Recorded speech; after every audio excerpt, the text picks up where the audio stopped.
What is fire? How can you define it? It's a fairly simple definition.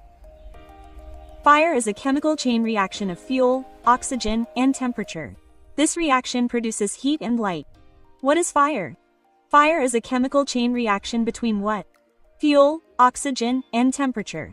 When fuel, oxygen, and temperature react, we call it fire. And what happens as a result of this reaction? Heat and light are produced. Whenever a reaction occurs between fuel, any combustible substance, such as wood, paper, petrol, or diesel, and oxygen and heat, a chemical chain reaction is called fire.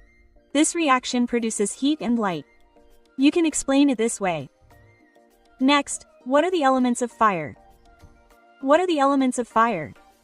Whenever fire occurs anywhere, what elements must be present there? So, there are 4 elements of fire. These are as follows. First, fuel, any combustible substance, such as wood, paper, petrol, diesel, or methane. Second, oxygen, which can be obtained from air. Third, heat, meaning temperature, can be obtained from any source. And last, chemical chain reaction. When these 4 elements combine, fire is created. When a chemical chain reaction occurs between these 3, fire is created. And we call these 4 elements fire elements.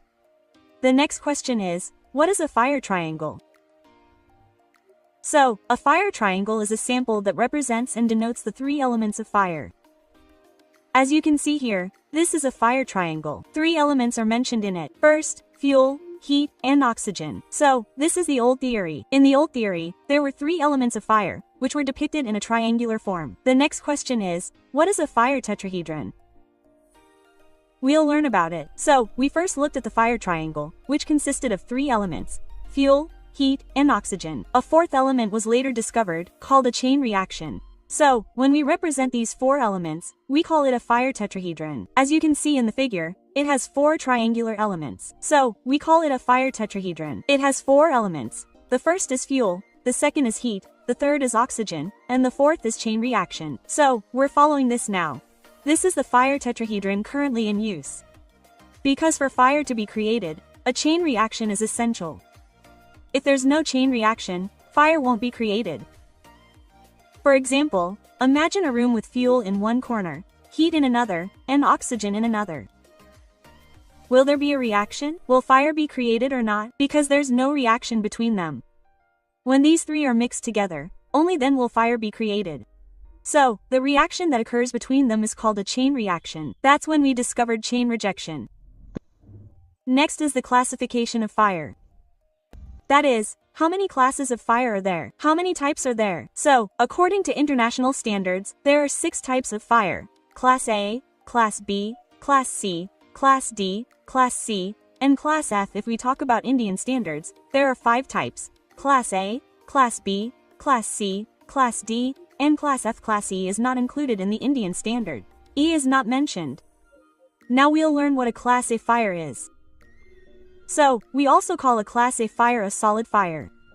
The fuel, the burning material, is a general combustible material, meaning organic material, such as paper, wood, rubber, or plastic. If paper catches fire, it's a Class A fire, meaning a solid fire. Or if it's wood, rubber, or plastic, any organic material, it's a solid fire, a Class A fire.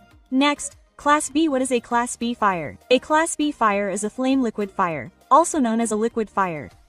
So, the fuel, the burning material, is a flame liquid fire, such as petrol, diesel, paint, or any other chemical that is volatile. So, we call such a fire a Class B fire, a liquid fire. Next, a Class C fire. What is a Class C fire? A volatile gas fire, meaning a gaseous fire. The fuel, the burning material, is a volatile gas. For example, propane is a volatile gas, as is butane and methane. If these catch fire, it would be a Class C fire, or a gaseous fire. Next is a Class D fire. What is a Class D fire? A flammable metal fire, or a metal fire. Class D is also called a metal fire. The fuel, the burning material, is a flammable metal, such as sodium, uranium, and potassium. These are all metals. If these catch fire, we call them a Class D fire, or a metal fire. Next is a Class E fire, or an electrical fire. What is this fire? Whenever a live electrical equipment catches fire, we call it an electrical fire, a Class E fire. For example, if a computer, a welding machine, or an electrical board catches fire, we would call it an electrical fire. If we cut off the supply, or cut off the power, we wouldn't call it an electrical fire. We would call it an electrical fire only as long as electricity is flowing. Next is a Class A fire, or a kitchen fire. The fuel in this fire, which is a combustible material, is volatile cooking oil. Any cooking oil that catches fire is called a Class F fire, meaning kitchen fire. For example, cooking oil or fat. If these catch fire, we call them Class F fires. The next question is types of fire extinguishers. That is, how many types of fire extinguishers are there? How many types of fire extinguishers are there? So, there are 5 main types of fire extinguishers. The first of which is a water-type fire extinguisher, a foam-type fire extinguisher, a DCB fire extinguisher, dry chemical powder fire extinguisher, a CO2 fire extinguisher, carbon dioxide fire extinguisher, and a wet chemical fire extinguisher. So, these are 5 types. We'll learn about them one by one. We'll learn about how to identify them, where they should be used, and where they shouldn't be used. The first is a water fire extinguisher. Who is it suitable for? Where should it be used? For Class A fires, that is, for solid fires. If paper, wood, or plastic catches fire, we can use a water fire extinguisher. This means it's for Class A. Where shouldn't it be used? Class E fires, Class A fires, and Class C fires. This means it shouldn't be used on electrical fires, kitchen fires, or gas fires. What identifies it? Its bright red color. You might have noticed it on the neck. There's a bright red stripe, a band. This is how we can identify it as a water fire extinguisher. Next is a foam-type fire extinguisher. Where should we use it? What is it suitable for? Class A and Class B fires. This means we can use it on solid and liquid fires. For example, if paper, wood, diesel, or petrol catches fire, we can use foam there. What is it not suitable for? Where should it not be used? Class F fires, Class E fires, and Class D fires. This means it shouldn't be used on kitchen fires, electrical fires, or metal fires. What is its identification? What is its color code? Its color code is cream. You may have seen it here. It has cream-colored bands on its neck. It has a strap attached. You can identify it by this. DCP type, meaning dry chemical type fire extinguisher. Where should we use it? What is it suitable for? We can use it on Class A fires, Class B fires, and Class C fires. That means it can be used on all 3 types of fires: solid, liquid, and gas. That's why we also call it ABC fire extinguisher.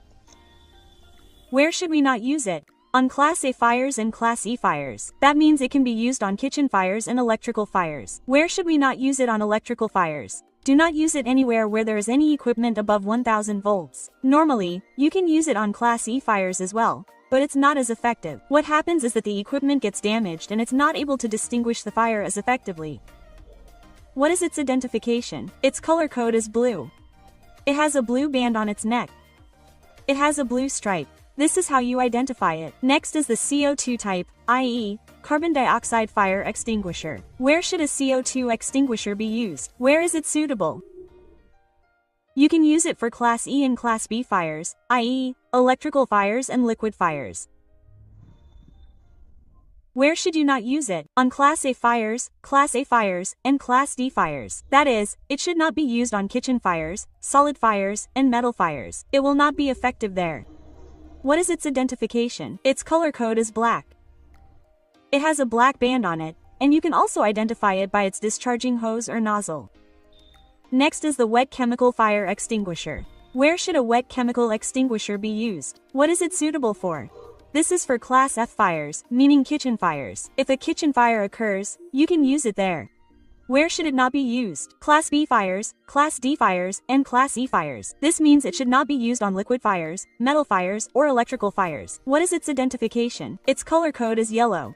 Next, method of fire extinguishment. Meaning, what are the different ways to extinguish a fire? What are the different methods? We'll learn about them. So let's see. There are 4 methods of fire extinguishment. The first is cooling. The second is starvation. The third is smothering, and the fourth is breaking the chain reaction. So, using these 4 methods, we can extinguish a fire. So, what is cooling? What is starvation? What is smothering? What is chain reaction breaking? We'll learn about them. So, let's see now. The first is the cooling method. In the cooling method, we remove heat from the fire. If we remove the heat from the fire, it will extinguish.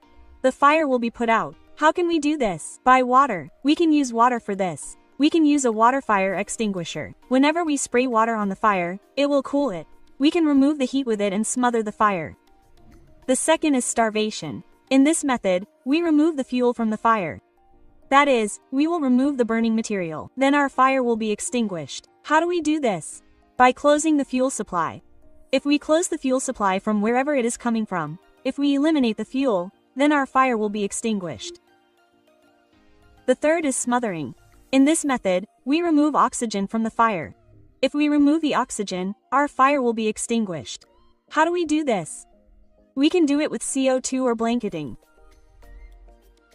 Our air supply will be stopped, and the fourth is breaking the chain reaction of our fire. This means that we break and stop any reaction taking place within the fire, which involves oxygen, heat, and fuel. So, our fire can be extinguished. How do we do this? We can do this with CO2 or blanketing. The next question is, how to use a fire extinguisher. To use a fire extinguisher, we will follow the pass method. What is the pass method? It has 4 terms. The first is pull the pin. P stands for pull the pin. This means that the lock pin of the extinguisher must be removed and freed. The second is to aim the nozzle at the base of the fire. We must aim the nozzle at the base of the fire. S stands for squeeze the lever. The fire extinguisher's lever, which turns it on, needs to be squeezed, pressed, and pressed. Next is sweep around fire. Whenever we turn on the extinguisher, or start it, we need to sweep around the fire from side to side.